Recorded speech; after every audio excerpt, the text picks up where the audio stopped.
Hello everyone, అందరూ ఎలా ఉన్నారండి? నేనైతే సూపర్ ఉన్నానండి. మీరు కూడా సూపర్ డూపర్ గా ఉండాలని మనస్ఫూర్తిగా కోరుకుంటున్నాను. ఇవాళ మీకు మన ఛానల్లో సింపుల్ గా టేస్టీగా గుళ్ళో పెట్టే ప్రసాదం లాగే కొబ్బరి అన్నం అనేది ఎలా చేసుకోవాలైతే సింపుల్ గా అయితే చేసి చూపిపోతున్నానండి. ఈ కొబ్బరి అన్నం అనేది మనకు దేవీ నవరాత్రుల్లో 3వ రోజు ప్రసాదంగా అయితే పెడతాం కదా. సో టేస్టీగా అయితే ఈసారి దేవీ నవరాత్రుల్లో 3వ రోజు ప్రసాదంగా అయితే నేను చేసినట్టయితే చేయండి. మీ ఇంట్లో వాళ్ళందరూ ఫిదా అయితే అయిపోతారు ఈ కొబ్బరి అన్నంకి. అంత టేస్టీగా ఉంటుంది. ఈ కొబ్బరి అన్నం ఎలా చేసుకోవాలైతే ప్రాసెస్ లోకి వెళ్ళిపోదామా. ముందుగా అయితే కుక్కర్ గిన్నె అయితే తీసుకున్నానండి. కుక్కర్ గిన్నెలో ఒక గ్లాస్ రైస్ అయితే పోసుకున్నాను. ఇప్పుడు నేను చూపిస్తుంది ఒక గ్లాస్ కొలతలతో అండి. 1 గ్లాస్ అయితే పోసేసుకున్నాం కదా. ఇప్పుడు దాంట్లో కొన్ని వాటర్ పోసేసుకొని ఒక 2-3 సార్లు అయితే వాష్ చేసుకోవాలండి. మనం ఎన్నిసార్లు వాష్ చేసుకుంటే మనకి రైస్ అనేది అంత పొడి పొడిలాడుతూ వస్తుంది. ఇది ఒకటి గమనించుకోండి. ఎప్పుడన్నా ఏ రెసిపీ అయినా చేసేటప్పుడు రైస్ అనేది ఇలాంటి వాటికి ఎక్కువసార్లు వాష్ చేస్తే రైస్ అనేది చాలా పొడి పొడిలాడుతూ వస్తుందండి. సో ఇప్పుడు 1 గ్లాస్ రైస్కి అయితే నేను 2 గ్లాసెస్ వాటర్ అయితే పోసేసుకొని 1 స్పూన్ సాల్ట్ వేసేసుకొని 1 స్పూన్ గీ వేసేసుకొని అయితే కుక్కర్ అయితే పెట్టేసుకుంటున్నానండి. ఇప్పుడు మీడియం ఫ్లేమ్ మీద కరెక్ట్గా ఒక 4 విజిల్లు వస్తే మనకి పొడి పొడిలాడుతా వైట్ రైస్ అనేది వచ్చేస్తుందండి. ఈ రైస్ ఉడికే లోపే మనకి కొబ్బరి అనేది ప్రిపేర్ చేసుకుందామండి. ఇప్పుడైతే ఒక కొబ్బరికాయ అయితే పర్ఫెక్ట్గా సరిపోతుంది. అంటే 1 గ్లాస్ రైస్కి 2 కప్స్ ఇట్లా పచ్చి కొబ్బరి అయితే వేసుకోవాలండి. అప్పుడే మనకి గుళ్ళో పెట్టే ప్రసాదం లాగా ఉంటుంది. ఇప్పుడైతే కొబ్బరికి బ్లాక్ పార్ట్ ఉంటుంది కదండి, బ్యాక్ సైడ్ అదంతా తీసేసుకొని చిన్న చిన్న ముక్కలుగా కట్ చేసేసుకొని మిక్సీ జార్లో అయితే వేసుకోవాలి. మీకు కనుక మిక్సీ జార్లో వేసుకోకూడదు, మాకు నచ్చదు అనుకుంటే తురుముకోవచ్చండి. బట్ మిక్సీ జార్లో వేసుకుంటే చాలా కమ్మగా ఉంటుంది రైస్ అనేది. అలా మిక్సీ జార్లో వేసేసుకొని అలా ఫైన్ పేస్ట్ అయితే చేసేసుకున్నానండి. అంటే ఫైన్ పౌడర్, మనం ఎక్కడ వాటర్ యూజ్ చేయం కాబట్టి. ఇప్పుడైతే ఆ ఫైన్ పౌడర్ని అయితే పక్కన పెట్టేసుకున్నాను. ఇప్పుడు ఈ లోపు మనకైతే రైస్ కూడా ఉడికిపోయిందండి. ఇప్పుడు ఈ రైస్ అనేది మనం బాగా కూల్ చేసేసుకోవాలి. కూల్ అవ్వాలంటే ఇట్లా ఎడల్పుగా ఉండే పాత్రలో వేసేసుకుంటే మనకి రైస్ అనేది కూల్ అయిపోతుందండి. కూల్ అయిన తర్వాత చేసుకోవడం వల్ల మనకి కొబ్బరి అన్నం అనేది ఈవినింగ్ వరకు అంతే ఉంటుందండి, ఎక్కడ ముద్దగా అవ్వకుండా. ఇప్పుడు ఈ రైస్ ఉంది కదండి, చూపిస్తున్నాను చూడండి ఎంత పర్ఫెక్ట్గా కుదిరిందో రైస్ అనేది. మీరు కుక్కర్లో ఎప్పుడు చేయలేదు రైస్ అనుకుంటే కరెక్ట్గా నేను చెప్పిన మెజర్మెంట్స్తో అయితే చేసుకోండి. పులిహార కన్నా లేకపోతే ఇలాంటి రైసెస్ కన్నా పర్ఫెక్ట్గా ఉంటుంది ఇలా చేసుకుంటే. ఇలా 1 స్పూన్ గీ అన్నా లేకపోతే ఆయిల్ అన్నా వేసుకొని కుక్ చేసుకోండి. అప్పుడు ఇలా వస్తుంది రైస్ అనేది బాగా. ఇప్పుడైతే రైస్ అనేది కూల్ చేసేసుకుంటున్నానండి. ఇది కూల్ అయిపోయే లోపు నెక్స్ట్ ప్రాసెస్ ఏంటో చూసేద్దాం.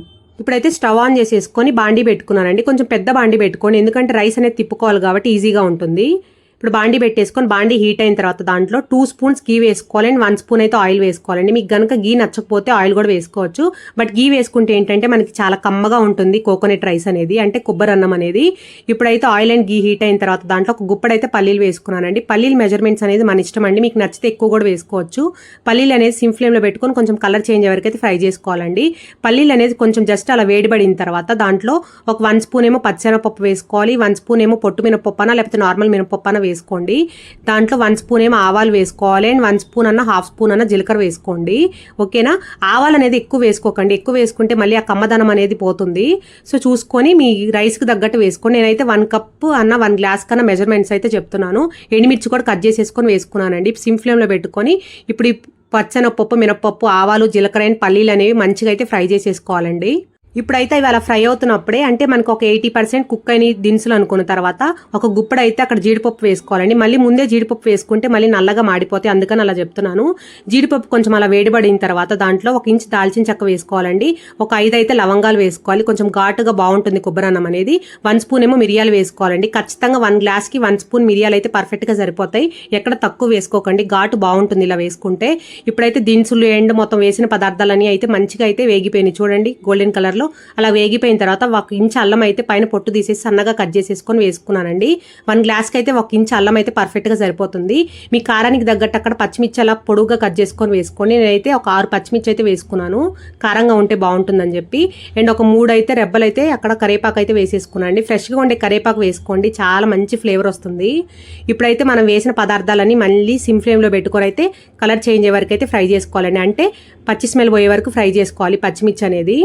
ఇప్పుడు చూసారండి పచ్చిమిర్చి అనేది కూడా మంచిగా వేగిపోయింది. అలా వేగిపోయిన తర్వాత దాంట్లో మనం ముందుగా మిక్సీ పట్టుకున్న కొబ్బరి ఉంది కదండి, ఆ కొబ్బరి అయితే కరెక్ట్గా నాకు ఒక 2 గ్లాసులు అయితే అయిందండి. కొబ్బరి కూడా వేసుకున్న తర్వాత అలా సిమ్ ఫ్లేమ్లో పెట్టుకొని మనం ఫ్రై చేసుకోవాలండి. కొబ్బరి వేసిన తర్వాత కూడా మళ్ళీ మాడిపోతుంది. కొబ్బరి కొంచెం అలా వేసిన తర్వాత దాంట్లో ఒక 1/2 స్పూన్ ఏమో అక్కడ ఇంగువ వేసుకోండి. ఇంగువ అయితే ఎవరు స్కిప్ చేయొద్దండి, చాలా మంచి ఫ్లేవర్ వస్తుంది కొబ్బరి అన్నంకి. ఇంగువ కూడా వేసిన తర్వాత ఒకసారి అయితే మిక్స్ చేసేసుకోండి. ఇప్పుడు ఈ కొబ్బరి ఇంగువ అనేది 1 సెకండ్ అయితే ఫ్రై చేసేసుకోవాలి. అలా ఫ్రై అయిన తర్వాత దాంట్లో మనం మనము ఇట్లా కూల్ చేసుకున్న రైస్ ఉంది కదండి, ఆ రైస్ అనేది దాంట్లో వేసేసుకొని మీడియం ఫ్లేమ్ మీద అన్నా లేకపోతే సిమ్ ఫ్లేమ్లో అయినా మంచిగా అయితే మిక్స్ చేసేసుకోవాలి. అంటే మనం వేసిన పదార్థాలన్నీ ఆ వైట్ రైస్కి పట్టించాలండి. అప్పటి వరకు అయితే మిక్స్ చేసుకోవాలి. గట్టిగా తిప్పుకోకండి, ఎందుకంటే మళ్ళీ అది రైస్ అనేది ఇరిగిపోయే ఛాన్స్ ఉంటుంది. ముందుగా మనం 1 స్పూన్ రైస్కి 1 స్పూన్ సాల్ట్ వేసాం కదా కుక్ అయ్యేటప్పుడు, ఇప్పుడు ఇంకో 1 స్పూన్ అయితే వేసానండి. కరెక్ట్గా 1 గ్లాస్ రైస్కి 2 స్పూన్ సాల్ట్ పడుతుందండి, అంతకన్నా ఎక్కువ పట్టదు. సో బిగినర్స్కి చెప్తున్నాను అర్థం అవ్వాలని. ఇప్పుడు చూసారండి, మనం వేసిన రైస్కి మొత్తం వేసిన పదార్థాలు అయితే పట్టేసినాయి కదా. ఇప్పుడైతే ఇంకా స్టవ్ ఆఫ్ చేసేయండి. స్టవ్ ఆఫ్ చేసేసి వేడిగా అయితే ఒక ప్లేట్లోకి సర్వ్ చేసేసి అమ్మవారికి నైవేద్యంగా అయితే 3వ రోజు ఈ కొబ్బరన్నం అనేది నైవేద్యంగా పెట్టండి. టేస్టీగా చాలా బాగుంటుంది. ఈ యొక్క కొబ్బరన్నంతో పాటు మీరు ఏదన్నా పచ్చడి అన్న లేకపోతే కర్రీ అయినా చేసి పెట్టండి ఇంట్లో వాళ్ళకి. ఇంకా మీకు ఆఫ్టర్నూన్ రైస్ కుక్ చేయాల్సిన అవసరం లేదండి. ఈ రైస్తోనే కమ్మగా అయితే తినేస్తారు పండగ రోజు. చాలా టేస్టీగా ఉంటుంది కొబ్బరన్నం అనేది. ఈ కొబ్బరన్నం అనేది మనకు బాక్సెస్లో పిల్లలకు కూడా పెట్టచ్చండి అప్పుడప్పుడు. చాలా హెల్తీ అండ్ చాలా టేస్టీ కూడా.